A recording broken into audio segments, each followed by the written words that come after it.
പരിശുദ്ധമായ റമളാൻ മാസത്തിൻ്റെ 22ാമത്തെ രാവിൽ തറാവീഹ് നിസ്കരിക്കുന്നവർക്ക് അല്ലാഹു തആല നൽകുന്ന പ്രതിഫലം, ആ മനുഷ്യൻ അഥവാ 22ാമത്തെ രാവിൽ തറാവീഹ് നിസ്കരിക്കുന്ന വ്യക്തിക്ക് എല്ലാവിധ ദുഃഖങ്ങളിൽ നിന്നും എല്ലാവിധ പ്രയാസങ്ങളിൽ നിന്നും നിർഭയത്വമുള്ളവനായിക്കൊണ്ട് ഖിയാമത്ത് നാളിൽ അവനെ ഹാജരാക്കപ്പെടുമെന്നുള്ളതാണ്.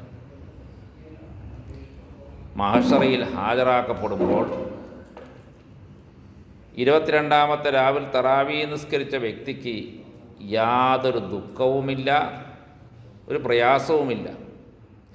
എല്ലാ പ്രയാസങ്ങളിൽ നിന്നും നിർഭയത്വമുള്ളവനായിക്കൊണ്ടാണ് പരലോകത്ത് ആ വ്യക്തിയെ ഹാജരാക്കപ്പെടുക.